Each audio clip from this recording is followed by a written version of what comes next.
And I think we're recording.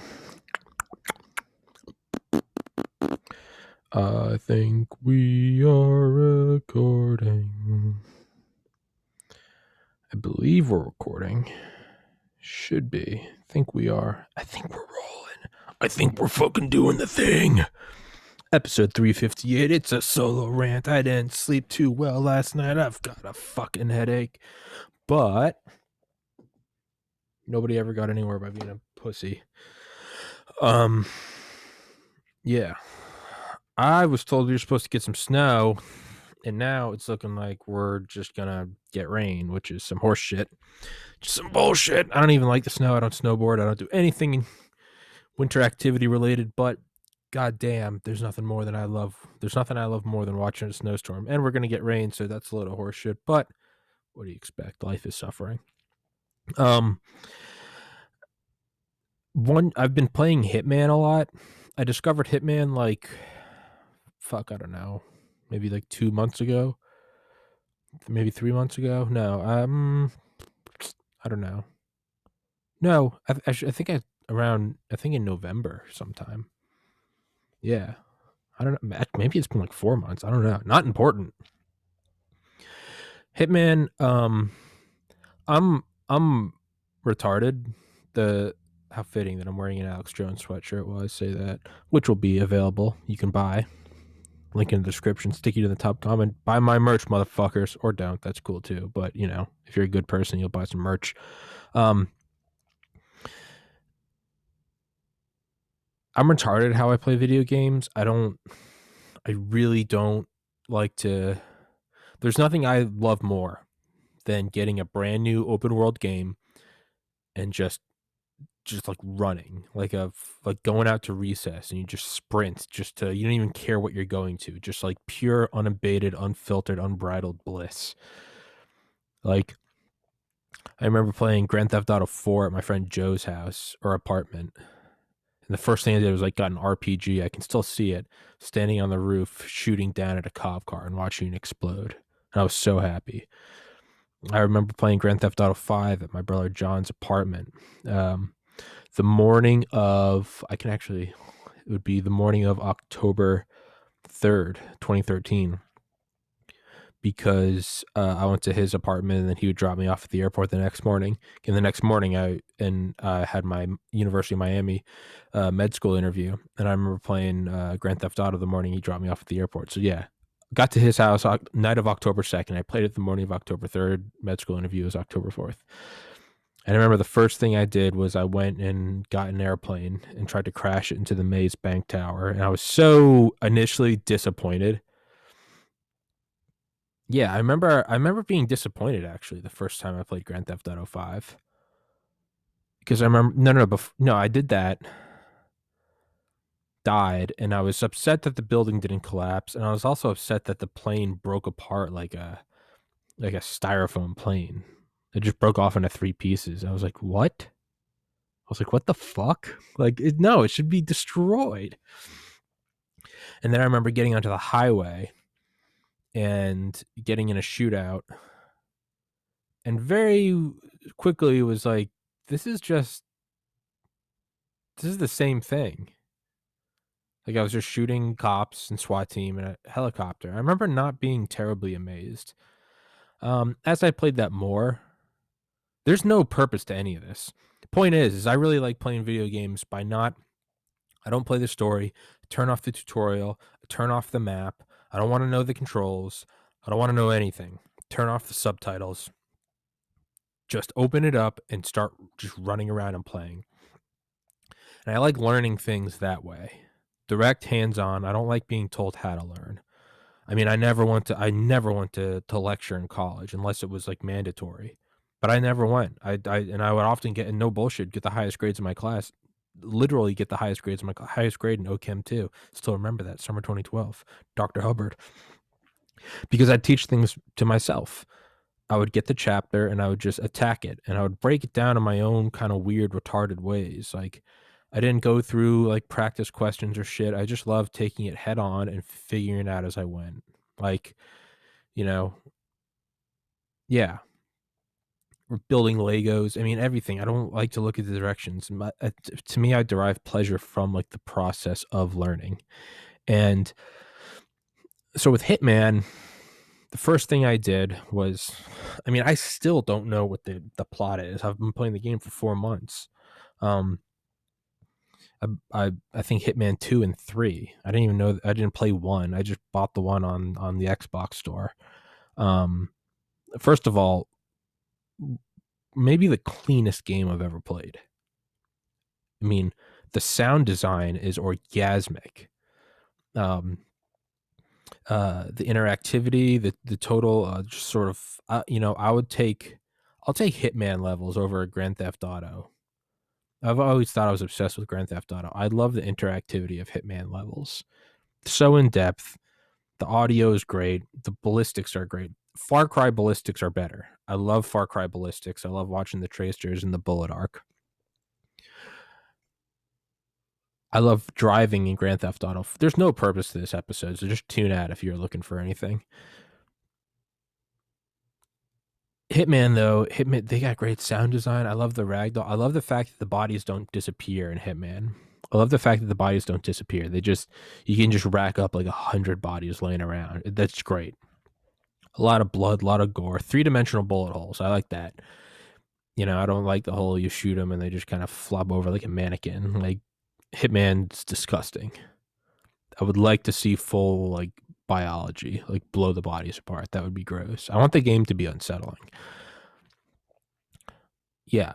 But with Hitman, I just took I took a very nuclear approach. In that what I would do is I would just start at one point and I would just sweep across the level slowly, methodically. When I move past one point, I'm not coming back to it. I don't kind of run around to try to figure everything out. With Hitman, I move methodically. I start somewhere. Everyone I can see is going to die. Guards, civilians, whatever. Targets, doesn't matter. And I just move and I just sweep through the whole level, killing everybody. I like blowing all the shit up, breaking the windows. But as I went through every level and did that, and they're fun, kill everybody in Italy, kill everybody in the Maldives, kill everybody in a New York bank, kill everybody here, kill everybody in New Zealand, kill everybody in Miami. It's great and it's fun and it really doesn't get old. But I did slowly start to find that it was kind of fun to play Hitman, in that actually try to be quiet, try to be silent. Again, Far Cry, it's fun to roll up on a base and just fire missiles and cluster bombs and incendiaries and just roll in there and blow the fuck out of everything. But it's also really fun to lay out in the woods with a silenced 50 cal and just take down the alarm so they can't call backups. Take out snipers, take out the lookouts, take out the heavy weaponries. Just taking them down. And eventually you hit this point where they catch on, and they'll start looking for you, but sometimes you don't. Well, they can look for you, but if they don't find you, you can get like an undetected score, which is like you get like $1,000 or something. Not in real life. It's a total waste of time. But you just take them, and it's fun to just surgically, because it's not always right. It's not always brute force, right? There is something pleasurable. There is a little bit of a dopamine reward. I remember my cousin Tim telling me, because he does MMA or jiu-jitsu or whatever the fuck it is. And I remember him saying, he was like, it's not like it's not like a football where you just type thing where you just run at each other and knock the shit out of each other. He's like, it's this long, just move, counter move, just positioning game. And he's like, when you finally do take someone down, and it might take you months, he's like, it's a dopamine release unlike any other. Like, you figured it out, right? Like, I've never understood walkthroughs for games. I want to get the walkthrough. So it says that's the whole fucking fun of the game. You want to walk through for real life because it's not always fun, right?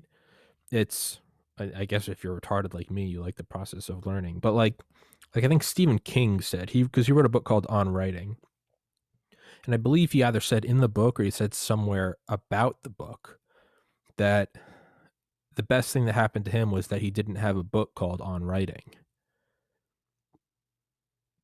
because he just had to learn his own thing. You have to do your own thing, right? It's kind of like a species developing on its own island in the middle of the ocean. The genetic drifts, right, where it slowly becomes its own thing, its own, right? It's like you and friend groups, right? You develop your own cultures. Like, sure, you could be like white, middle class America, East Coast, and you like the Red Sox, but you can go further and you can do like one clique in one high school. It's like you guys have your own inside jokes. You guys have your own, language, your own like noises, your own weird cat calls. And you slowly kind of like eddies, EDY, right? In like rivers or fluid dynamics, fluid physics. And I think it's even with magnetism around flux and stuff. You get these like eddies, these little like currents. Like you kind of curl off into your own developmental niche. And where the fuck was I going with this? Developmental niche, Hitman. I had no idea where I was going with that. Killing people, shooting people, blowing shit up. I have absolutely no idea where I was just going with that. Jesus Christ. It'll come back to us, I think. Hopefully. I truly just forgot what I was. Wait, no. Hitman, shooting, taking time, dopamine release. Dopamine release? Figuring something out. The release of getting it, of figuring it out, of niche. Stephen King. Hold on, we're getting closer. Yes, uniqueness. You develop your own style, right? Whenever you hear like a kind of unique, like something like Post Malone, like the first time I heard it, I just remember I was like, what the fuck is this? The first time I heard Super Mash Bros. Maybe like a Mitch Hedberg. Tim Dillon. I love Tim Dillon. You find these things that they aren't sort of,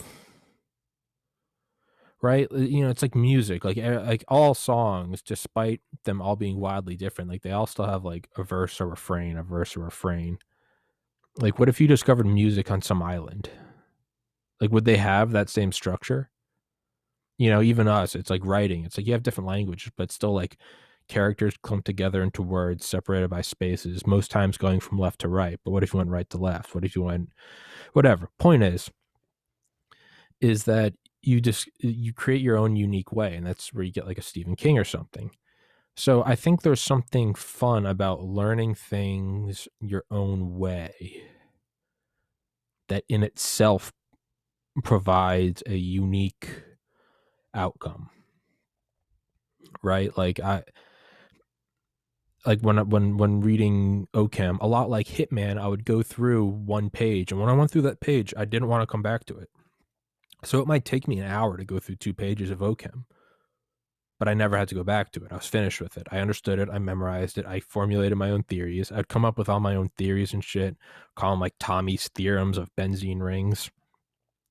Lo and behold, I swear to God, I would turn the page of 2-3 pages, and all of a sudden you would hit these laws, and it'd be like the laws of benzene aromaticity.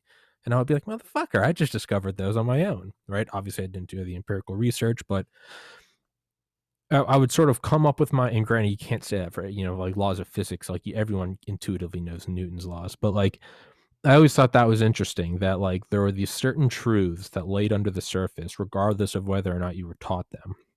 You could discover your own laws, right? For organic chemistry, SN1 and SN2 reactions.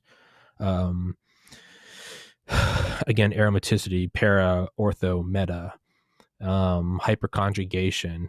It was, you could always sort of kind of learn these things on your own. To me, that was always very interesting. You know, kind of like math. Like, it wasn't invented, like it was discovered. And if we lost all knowledge of humanity, if the sun exploded and vaporized everything, there might not ever be any evidence of DNA or RNA. Maybe if there's any on like Voyager 2 or something. But what you could rediscover is math and the laws of physics, like constants of hydrogen or the weak nuclear force. And you can find them in unique ways. It doesn't always have to be you learn this way, you learn that way. So with Hitman, you can kind of slowly learn how to do things. There's a lot of open ends. And you can move through it, and you can, there is something a little fun about not just going in. I mean, sometimes it's fun to dress up as a clown. 3 seconds into the level, you throw a brick of C4, blow up a bunch of civilians, and it's just a firefight. That's fun. That will never not be fun, right? A World War II game where it's just an all-out siege on a city, that will never not be fun. But sometimes you're looking for, you know, like a SOCOM game. Sometimes you're looking for like a stealth where it's all about planning, with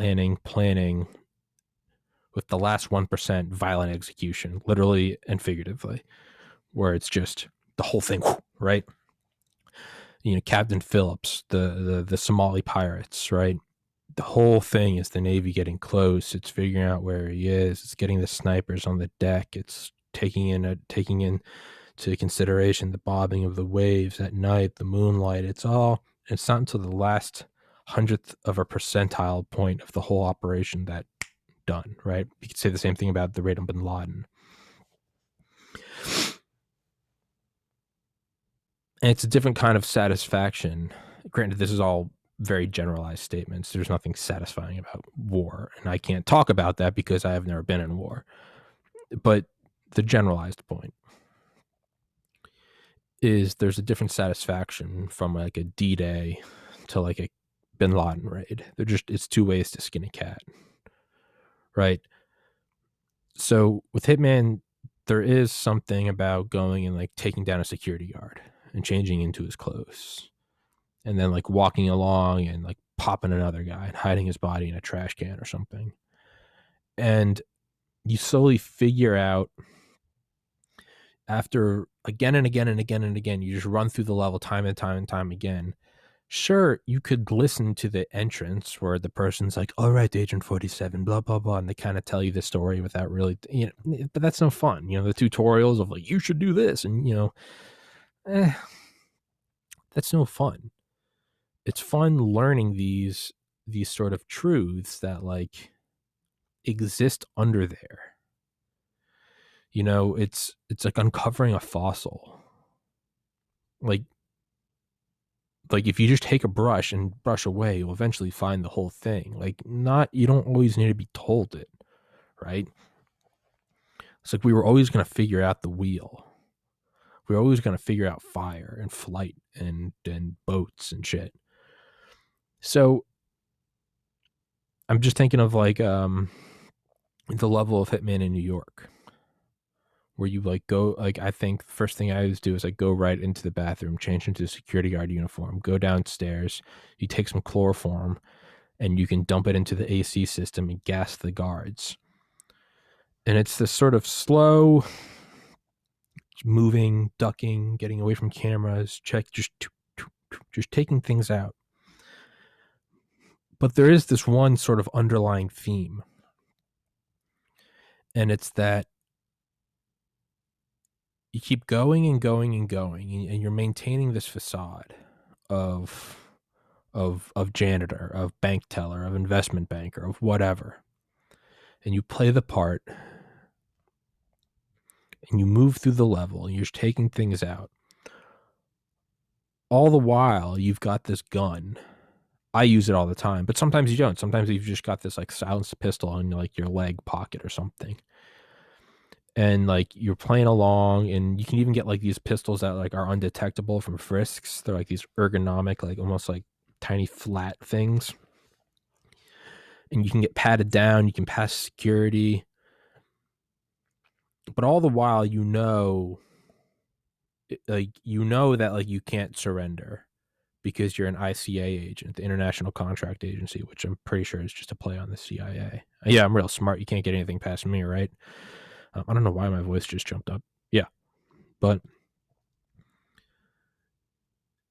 like surrender's not an option. And so like sometimes you'll be playing for like an hour, you'll be moving through, and all of a sudden you'll slip up and someone will notice something. And it'll be a guard, they'll be like, "Sir, come here." And like you can't run away, they'll start shooting. So sometimes they'll come up to you, and like you kind of got to hope no one else is in view. They'll come up to you and they'll be talking to you.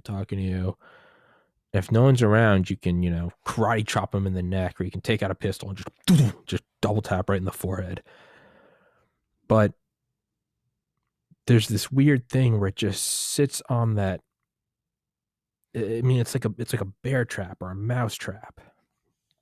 It's just sitting there, just ready to just at any moment, just you put down a mouse trap. How much does that thing move over its lifetime? I mean, I'm sure if you really zoomed in on like a micron level, you could see the spring slowly losing its, I guess, springiness, potential energy at a nano scale is probably slowly turning into kinetic energy as it unwinds. But it's not until the mouse takes the cheese that it slams shut. 99.99999% of its movement occurs in the last. It's a weird thing where it almost seems like the two different values of like time and action are actually sort of inversely interchangeable. And that if you have like something like a mousetrap, and let's say you put it down and it sits there for 100 seconds and it doesn't snap until obviously the last 1 second, you would say that 99% of its time it did nothing, and then movement was in 1% of the time. But like the act of like putting it there and then maybe it moving a little bit with like, if you have the fan on and it's just kind of like rocking, barely perceptible, maybe you slam a door and it vibrates a little bit. It's this weird thing, whereas for 99% of the time it did nothing, and then 1% of the time it moved. For 99% of the time, it almost seems like it did 1% of the movement. And then in 1% of the time, it did 99% of the movement. Maybe that's just me projecting my own sort of what I would like for it to be. But fuck it, we'll do it. If you don't like it, fuck off. Go away. I'm just kidding. Not really. Not at all. Just fuck off. But so it's this thing where you're running around, you're changing clothes, and there can be close ones, and all the while you're ready to go, but you hope you aren't uncovered. And then sometimes there is no way out. Sometimes you're lucky when it's like one cop is like, "I'm gonna go check it out," and they come to see you and they're talking to you, and you're behind like a wherever no one can see you. You're behind a bush or a tree somewhere on the side of a road, and you're talking, and then you just ice them. Sometimes it's not that easy though, right? Sometimes it's like 5 cops see you and they're all looking at you, and one cop's walking towards you.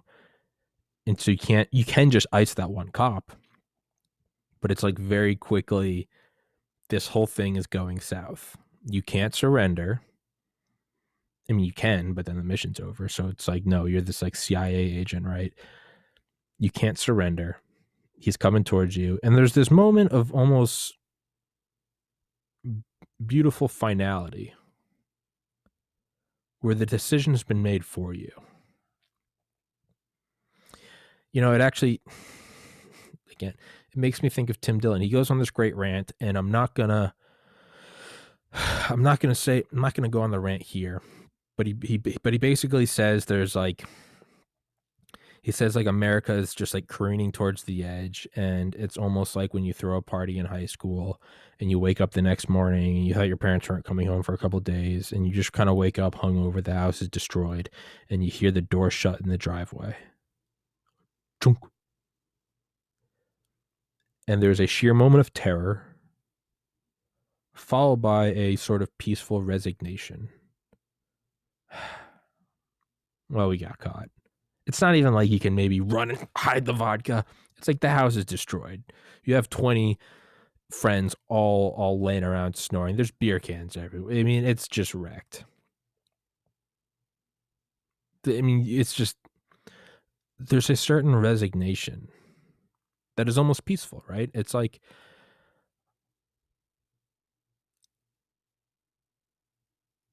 how do I word this? It was like when I took the MCAT, I obviously didn't want to do poorly, but I would have rather just known right away. It was waiting 30 days to get your score. Did I ace it? And I did, 35, 95.6 percentile. Holla.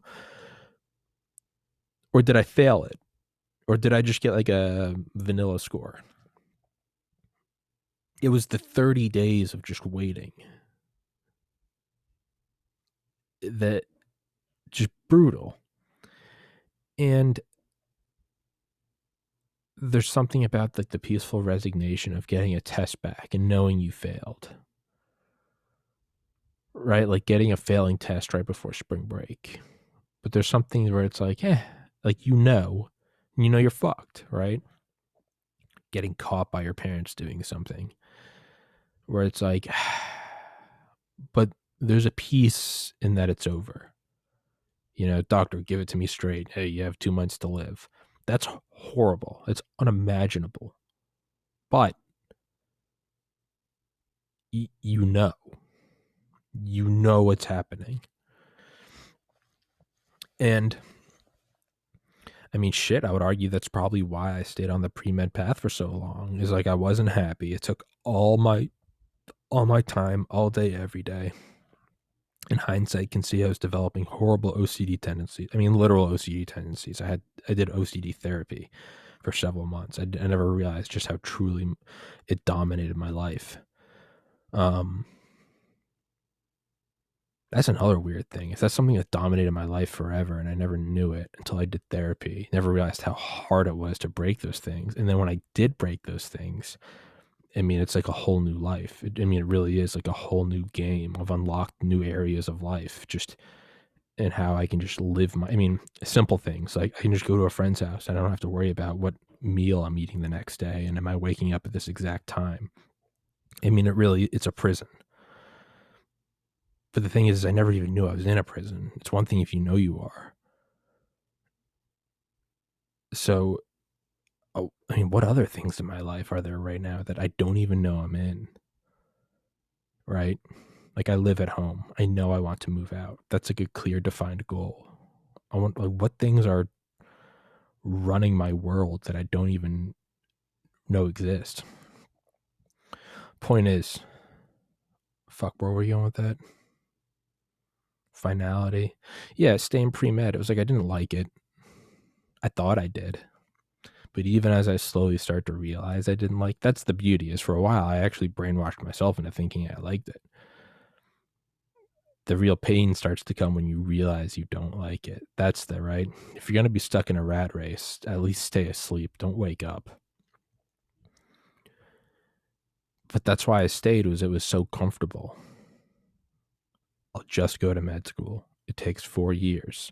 I have to take this many courses, and then I have to do residency. First, second, third choices. I'll go become a doctor, maybe go do a fellowship somewhere if you're really successful. I'll get a job, whether it's a private industry surgeon or whether it's the country goes into a socialist med system. The reality is you'll be indispensable. You'll always have a job. If China takes over, learn Chinese, you'll always have a job. There was a peace in knowing that I was resigned to doing something I didn't like. Because I think it's a Jim Carrey quote, and he's a no, what's the right word? He's a disconnected, detached from reality celebrity. But he does have a good quote where it's like, you can fail at something you don't even like, so you might as well go for what you love. Like, just because you stick with your You work at fucking you do delivery for a Chinese restaurant. I did that once for like a year. Sure, there's that resignation that you have a paycheck and maybe you're not going to become a Broadway singer, but at least you have a paycheck. Not true. You might not have a paycheck. There might be a COVID. There might be, it's not guaranteed. I think subconsciously or perhaps consciously, I don't know, it's been 7, 8 years now. It was that, well, no, as a doctor, like I will have a job. It's not something that can be taken away. Like I will have a job. But there was something about that sort of peaceful resignation. And that's why I didn't go for it. Versus the fear of like, you don't know how it's going to work. And now the podcast is kind of working, but we've gone way off into the weeds. Somehow this is still Hitman. But there's something peaceful about when all the cops start walking towards you. And if someone takes this out of context, this will be great, right? But there's something about when you're standing there in like a baker's uniform with like a pink apron and one cop's walking towards you with 5 more looking on. And there's no way out. You have to pull out the silenced 9mm and start painting foreheads. There's like a peace in that. In knowing that the die has been cast. You have to move. It's begun, right? Pearl Harbor, D-Day. There's something in knowing that you have to commit.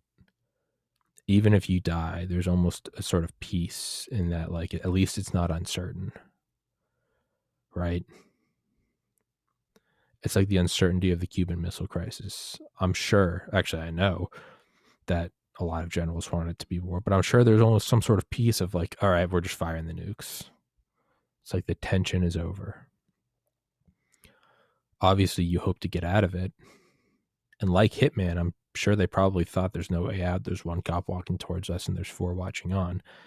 Somehow Kennedy fucking pulled like a Magic Johnson Globetrotters move and got out of it. Khrushchev blinked. Bitch. But there's something about you're going on this mission and the whole time you're trying to maintain this facade and you're trying to move around, and is there time limits? Is the target going to go into a bunker, or is someone going to notice? There are things in Hitman called enforcers, and it's like if I like knock out a cop or kill a cop and wear his uniform, you can go up to other cops and they'll think you're a cop. But there are guys called enforcers where it's like they recognize that you're not a cop. Like it's like it'd be like the police chief, like he knows all of his guys. And whereas other guys on the force might just think you're a new guy and not think twice of it, the guy in charge looks at it and it's like, it's like a puppy that looks like other puppies could probably fool the other puppies into thinking that it's just another, part of the litter. But like mama, mama dog will recognize that it's not one of them. So there's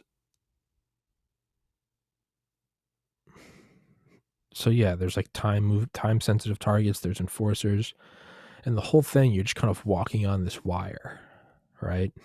Again, sort of maybe like, is it Philippe, the guy that walked between the World Trade Centers on a wire? Granted, he survived, but I'm sure there's like a piece if you got blown off. It's like, well, I now, the uncertainty is gone. Granted, you're hurtling towards the World Trade Center Plaza at terminal velocity, but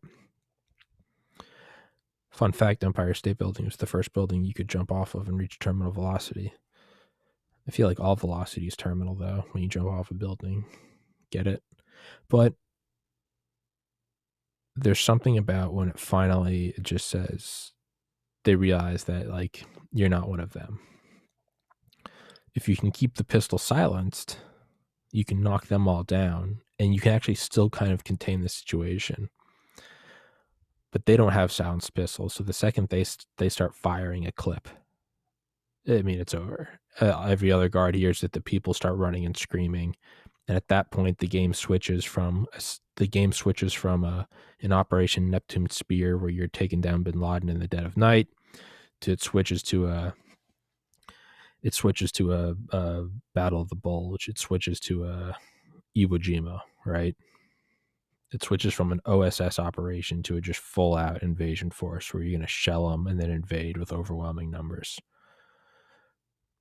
Right, like Bay of Pigs, we wanted to do all these assassination attempts on Castro, and there was a point where we decided like we might just have to send like 100,000 Marines and just take over Cuba.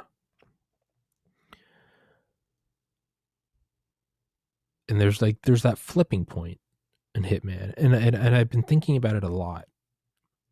Not in the sense that I want to be a hitman, but there are all these lessons in everything that can teach you about the rest of life. I think Paulo, I can never say his last name, Coelho, the guy that wrote The Alchemist, he talks about in the book that all the lessons of the universe can be written on like one grain of rice, or like the head of a pin, because they really are simple. It's like, do unto others, for example, it's like, do unto others as you would like to have done to you. For every action, there's an equal and opposite reaction. The only certainties are death and taxes. The Beatles, and in the end, the love you make is equal to the love you take. There are these like truths. There's only like a couple of fundamental truths, but they get dressed up in a trillion different ways, right? Like Hitman is like, you're killing a target. Maybe it's in Morocco, maybe it's in Miami, maybe it's with a wraith car, maybe it's with a chandelier falling, but it's all the same. You're just taking out a target. In the same way, I have found through audiobooks, through schoolwork, through jobs, through the creative process, and even through video games, there does seem to be a finite amount of lessons that can be learned in life, and you can find them dressed up in other ways, right? Whether it's the learning process, you can do that through OChem. You can... I really have to pee, sorry.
So,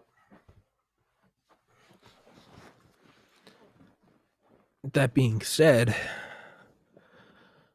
is I've been wondering for really the greater part of a month or so, maybe almost 2 months, what is that lesson in Hitman? It might be, and this is the one I'm tending to lean towards,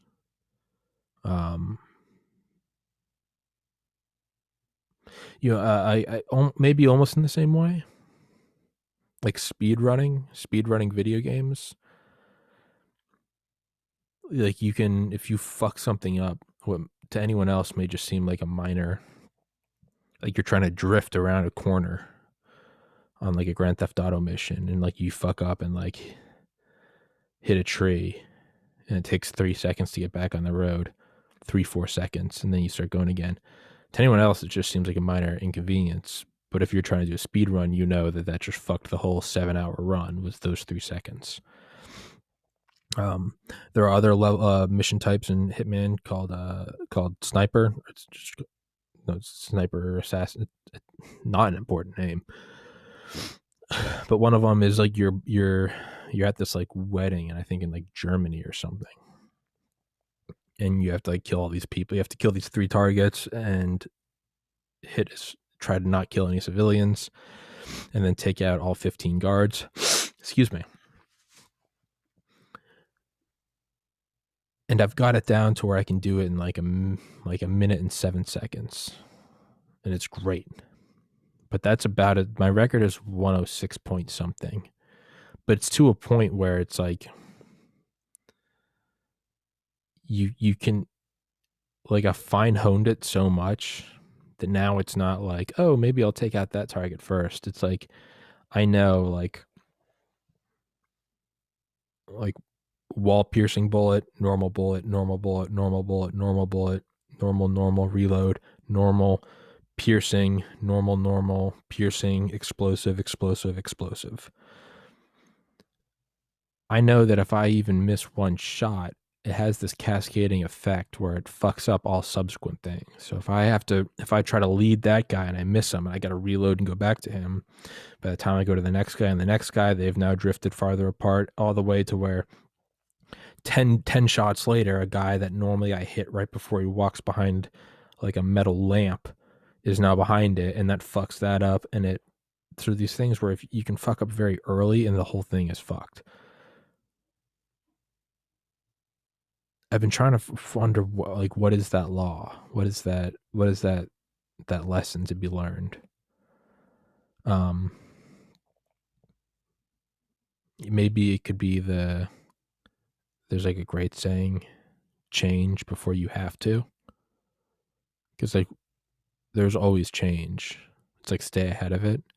Like what Joe Tedai and Del Comstock say. Don't let the situation run you, run the situation. No matter how shitty it is, stay on top of it. Be the one that's making the moves, calling the shots.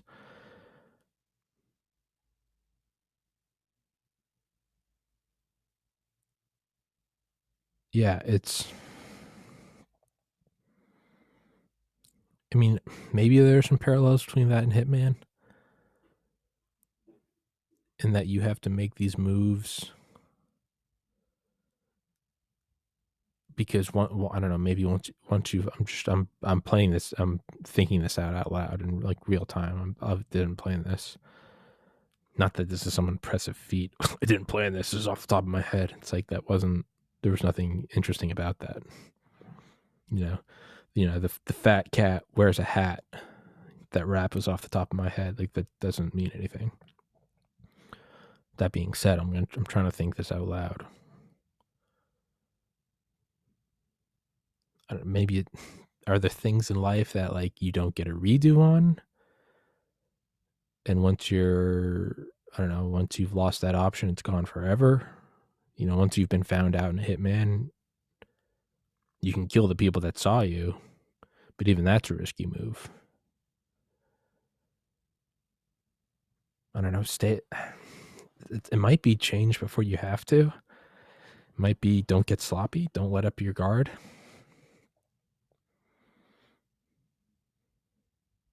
One false move can fuck up like hours of, is it a disproportional thing, right?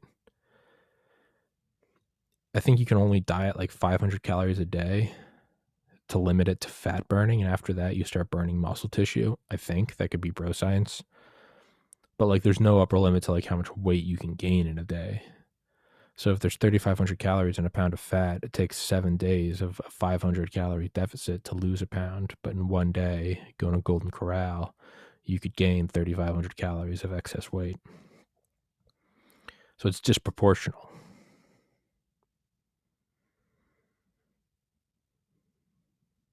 So like one disproportional.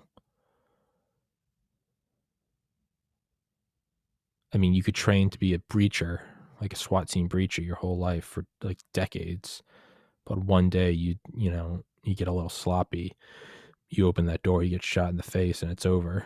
And it's like that one day of not bringing your A game undid your whole life of preparation. It's like Jeff Bezos getting caught cheating. Like, really? It wasn't these other global corporations, these other titans. You lost half your wealth because you couldn't keep it in your pants. Man, if that's not like a poetic, timeless tale of humanity.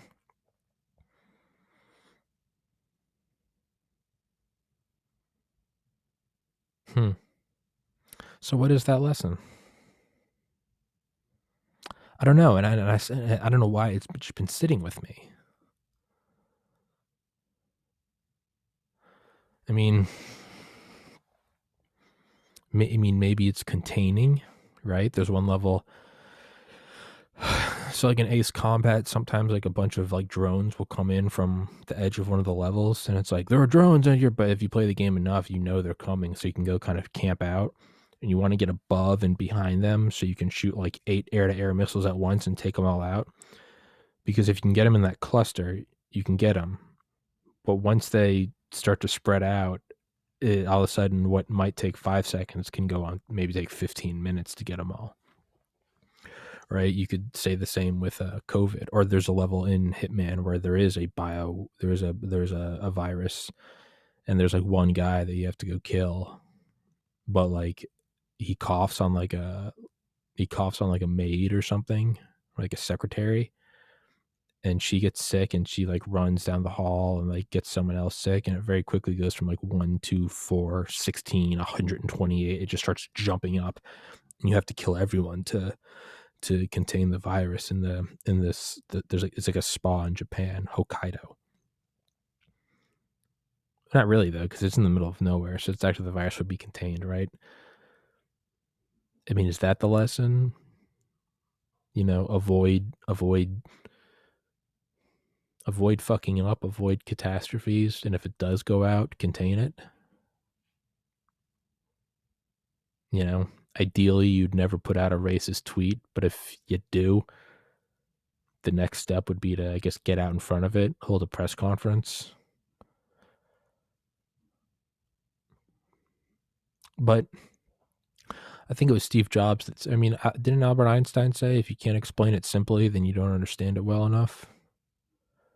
Steve Jobs said something. He's like the ultimate complexity is simplicity. Something along, I know that's not the quote, but it's something along the lines of like true mastery of something is making it simple.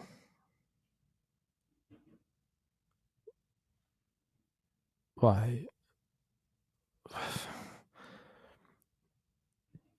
True mastery of something is making it, Jesus Christ. True mastery of something is making it simple. And I need to read that quote right now. What is it? It's Steve Jobs on simplicity. Steve Jobs. Simplicity. Here we go. Simplicity is the ultimate sophistication. It takes a lot of hard work to make something simple. To truly understand the underlying simplicity is the ultimate sophistication. It takes a lot of hard work to make something simple. To truly understand the underlying challenges and come up with elegant solutions. It's not just It's not just minimalism or the absence of clutter. It involves digging through the depth of complexity. To be truly simple, you have to go really deep. You have to deeply understand the essence of a product in order to be able to get rid of the parts that are not essential. So, yeah, you could take whatever Hitman lesson there is, and you could give like a splotchy, jumbled together. Yeah, it's don't fuck something up, and if you do fuck it up, make sure you can contain it in a timely manner. That's not what's the core lesson. No, it's like a good thesis is one sentence.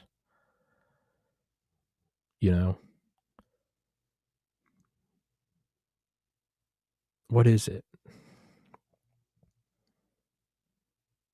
It's something, and I can't put a word on it, but it's like a phenomena that I recognize in that game that I really haven't recognized in any other game. I mean, maybe with like Far Cry or something, but that game's not based on like stealth. That's more like a perk. If you can do it quietly, you get like some bonus money. But a Hitman game where you really can put in an hour or two in a level, and the whole thing can just be fucked within like 4 seconds. It's this like, it's like snipers taking 3 days to get into position and like going off against each other. All it takes is one guy poking his head up and then it's over. There's something beautiful about that, beautifully terrifying. Like nations, like I think that's perhaps why I'm so obsessed with nuclear warfare and bunkers. Is like we're just poised. I think it was Eric Schlosser that said a missile silo is a lot like a gun. It's got one big barrel with one big round. It's got its gunpowder with the warhead at the front, and it's aimed, cocked, pointed at the sky. And it goes far faster than a bullet. And like snipers, we're pointing these at each other, and we have been. Shit, we have been for, okay, I don't know, but now I'm gonna have to test my history. Bombers to nuclear missiles to 75 years to 45, actually to 46 now. We'll call it, we'll call it 60 years just to be safe. 1961. I know that nuclear missiles were around before that. We'll just call it 60 to be safe. For 60 plus years, we've been pointing these at each other. And we got really close to pulling the trigger, the Cuban Missile Crisis. And I think in 1983, there was another time where we almost did.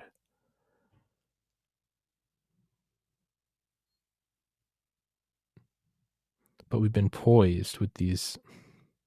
And again, for all of its life, they haven't been used. But in the last 100th of a percentile of time, it all goes down. So what is that lesson? We're not going to rush it if I can't get it out.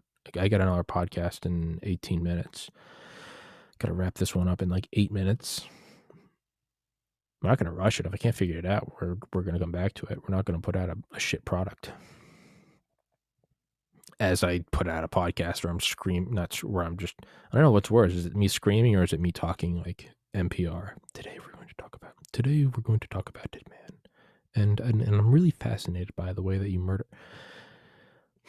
So what is that lesson?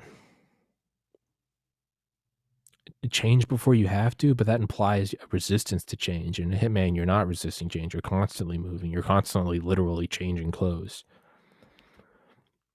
So I don't think that's applicable there. Change before you have to. That's right. That's getting your shit together and, before you have to, right? Starting to get good grades in college so you can choose where you go to grad school instead of having to take whatever job is handed to you because you have shitty grades. What is that lesson? The resignation, the peace in a choice, right? Like the Constant says in Hitman, life is so much simpler when everything is in black and white. Loki says in Avengers, I think it's Age of Ultron, the most widely known but least spoken secret is that humans love a ruler.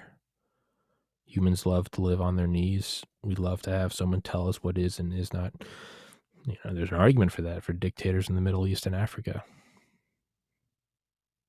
But I don't think that's it. What is it?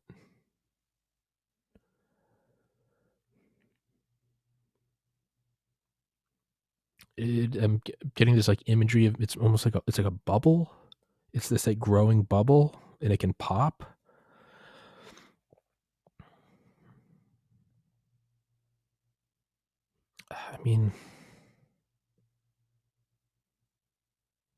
I can't put a word on it. What is it?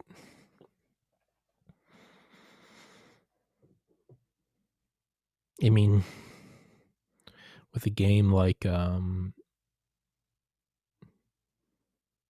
with a game like Just Cause or even Far Cry, you can kind of use the whole, win a battle before you fight it. And it's because you go in, you scout out where everyone is, you get your rocket launchers and your bombs ready, and then you just go in with blinding force. But I don't think that's it, because this isn't that. You don't know where everything is. You have to, like, real time kind of figure it out.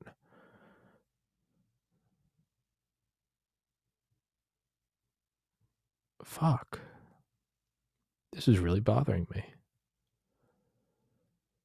I guess I'm just gonna have to play some more Hitman and figure it out.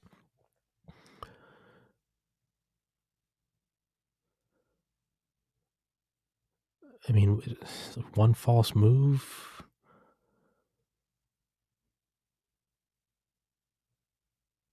Fuck. I think it was Mike Tyson that said something along the lines of, like, sobriety was that, like, the road of sobriety, right? And then, like, the muddy ditch of relapse and abuse. Like, you want to get out of the ditch and you want to be in the middle of the road of sobriety, and you want to walk that road, right? That you want to get your life together, walk a straight edge or whatever the fuck is, you get what I'm saying. But it was no matter how far along the road of sobriety you've walked, the ditch is always the same distance. So even if you're 11,000 days sober, I mean, the liquor store is still the same distance from your house that it's always been. So, I mean, but that kind of sounds more like a success isn't owned, it's leased, and rent is due every day. What the fuck is it?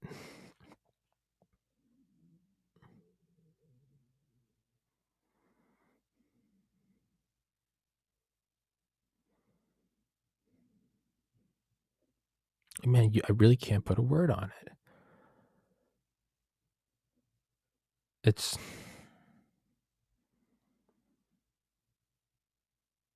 I don't know, one moment can fuck up everything, but that's not simple. That doesn't sound like a well thought out thesis.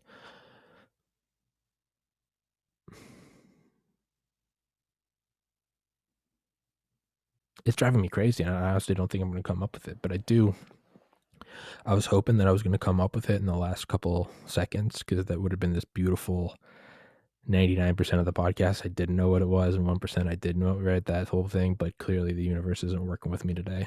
So I gotta wrap this one up. I got a badass author, 13 minutes, Michael Swanson, author of The War State. It's gonna be an awesome podcast. So thanks as always for watching this, guys. If you liked it, please subscribe. If you don't subscribe. But YouTube has all but frozen my subscriber count. So yeah, I always told myself I wouldn't be that guy that asked for subscribers, yet here we are. This hoodie available in the merch store. These are the nicest fucking hoodies you'll ever wear, and that much I guarantee you. All right, take care, guys.